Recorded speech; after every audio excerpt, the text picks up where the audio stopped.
Produced and written by Lamar Trotti, directed by William Wellman, this adaptation of Walter Van Tilburg Clark's 1940 novel, The Oxbow Incident, was no ordinary film when it was released in 1943, and it remains an extraordinary film even today.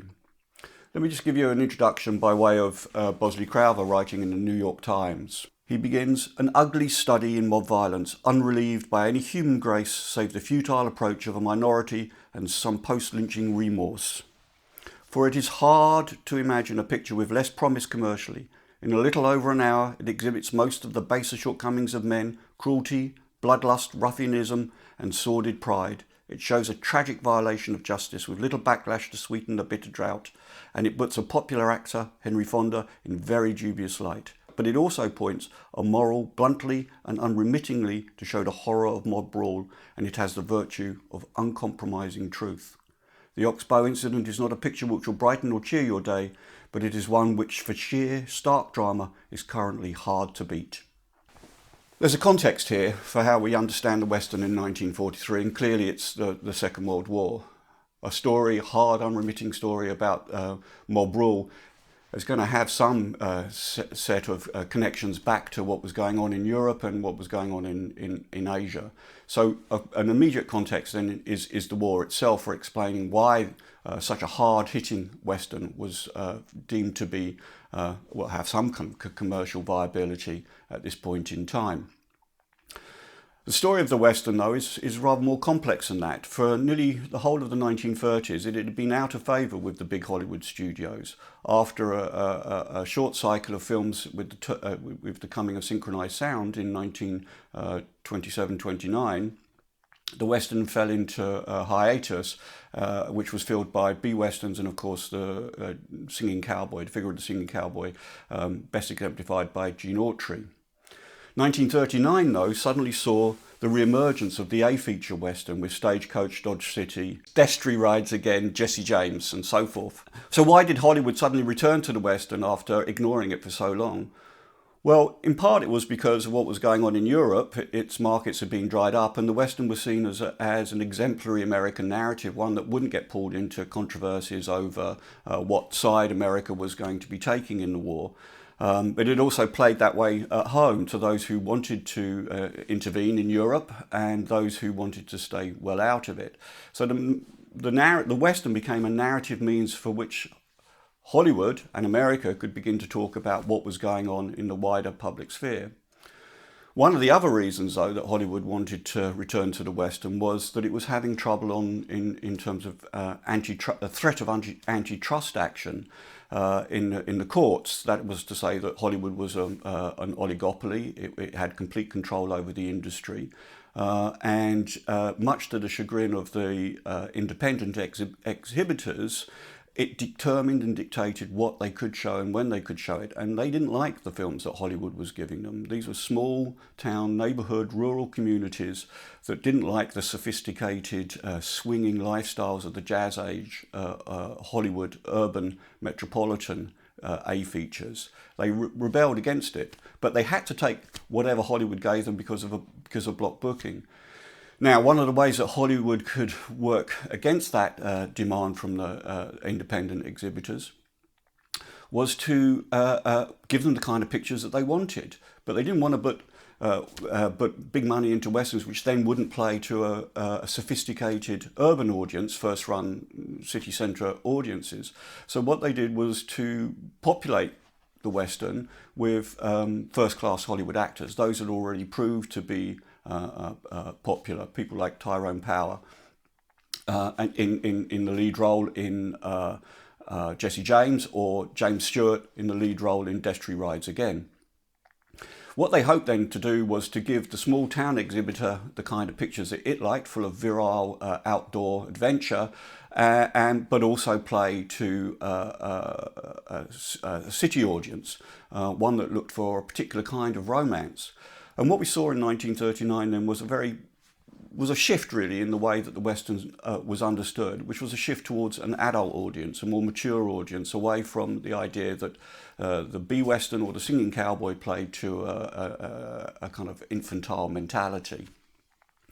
And so two things happen. One is you get romance, and when you have romance, you have the possibility of sex. And the other thing was you would have saloon culture, and when you have drinking, you have the possibility of violence. So sex and violence become a key figure in the 1939 Western. And throughout the 1940s, throughout the war years, and then particularly into the later period, Hollywood puts more and more emphasis onto the adult content of the Western. And what you begin to see is a reconfiguring, a repositioning of the Western as something that speaks to a mature sensibility, if you like, rather than to the juvenile sensibility.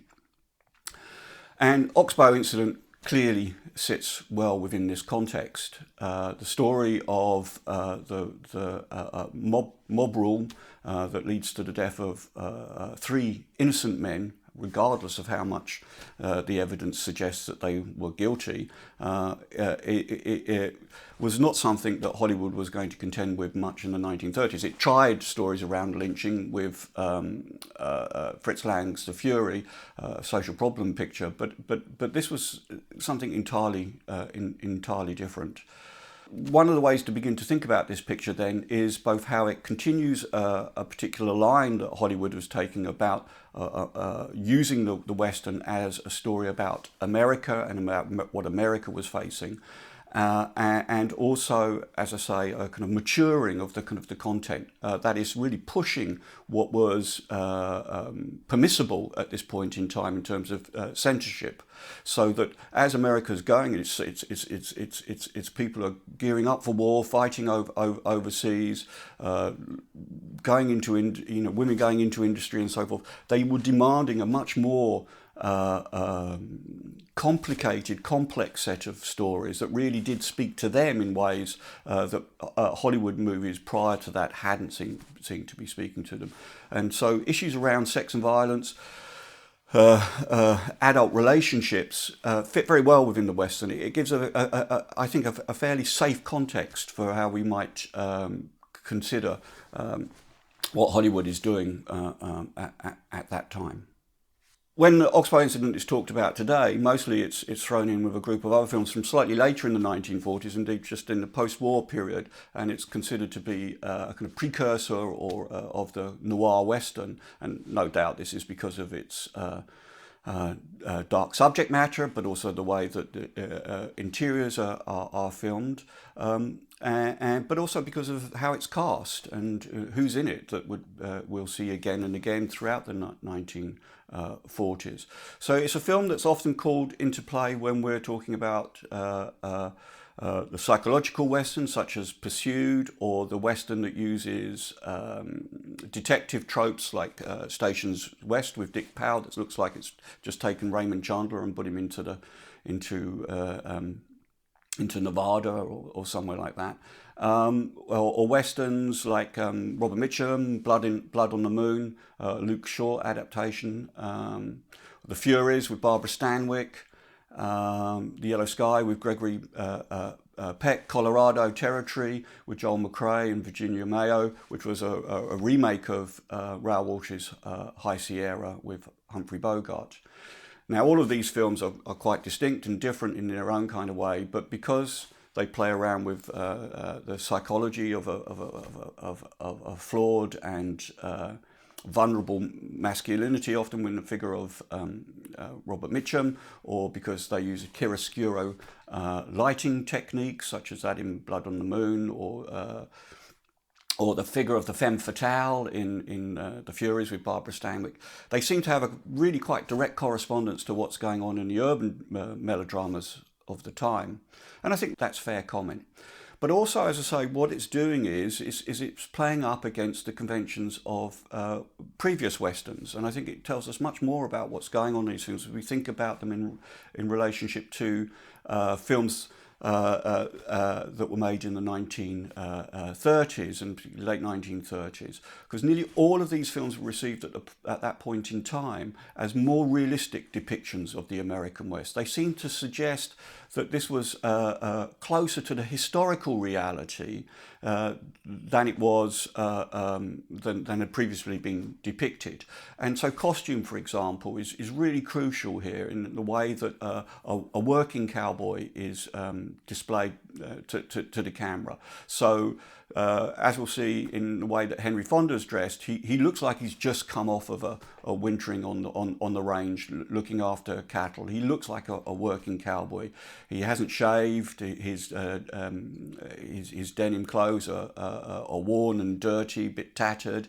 They don't quite fit really snugly. And you want to think about that costume in opposition really to, or as a contrast rather, to the kind of singing cowboy costumes, which are ostentatious, flamboyant, which are really theatrical. So the shape of the hats, the cut of the jacket, or the fit of a pair of denim overalls, all of these things are there built into it to suggest a greater authenticity.